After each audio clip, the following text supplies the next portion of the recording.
Këtu s'ka asnjë lloj alternative me qarkulluar asnjë gjë. Janë rreth 40-45 familje. Vetëm me kalu me kam, se me mjetë, jo.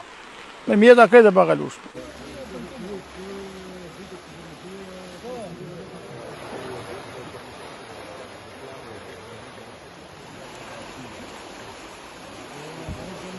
E kemi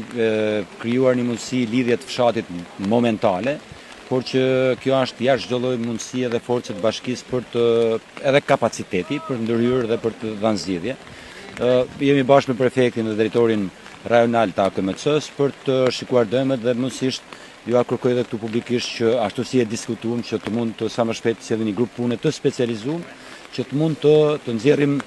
direkt nevojat dhe kur mund të bëjmë një ndërhyrje të emergjente. Ka shkëputje dhe dëmtimet të rrugës rurale dhe kryesisht të lidhjes së rrugës njësisë administrative Kaqinar në zonën e Rrëshenit, që është rruga e Bukmirës. Ka në problematika në fan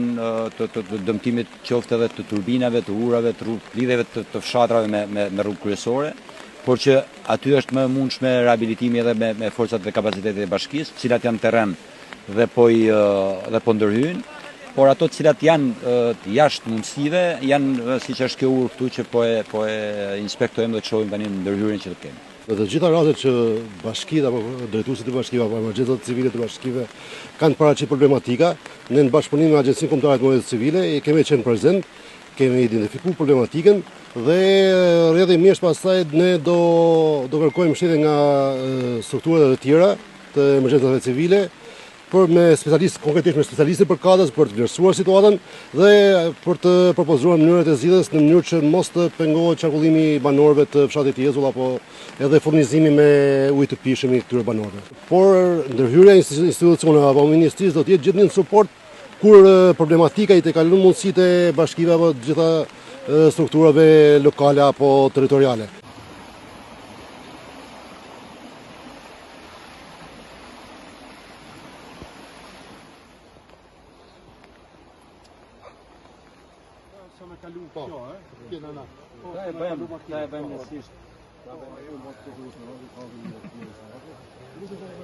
Situata është kritike edhe në Tarazh, edhe në Domgjon, edhe në Bukmir dhe padyshim që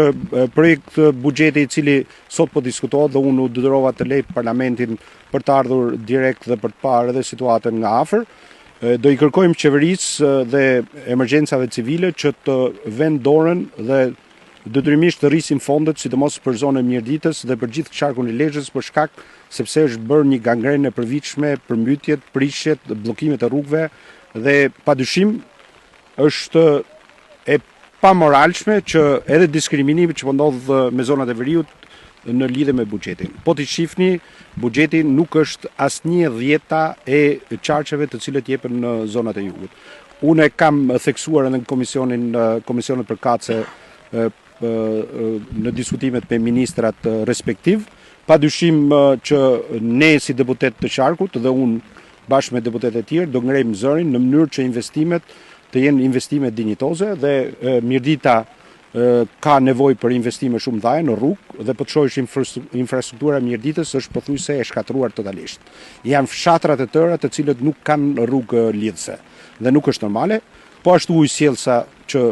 në buxhetin e 2026 vetëm ujësjellsi i Repsit është parashikuar për tu mbaruar. Shpresojmë dhe do ushtrojmë presion që dhe ujësjellsi Mirditës të Rrëshenit qytetit të futet në planet e qeverisë për vitin 2026, por njëkohësisht edhe për zonat e tjera, sepse janë edhe kanalet kulluese dhe kanalet vadice të cilët janë problem shumë i madh. Dhe nuk është normale që nga premtimi 5% që qeveria ka kërkuar për bujqësinë, ka shkuar në nivelet e 2.5%, çka tregon që interesi në lidhje me situatën sidomos në zonat e veriut është problematik.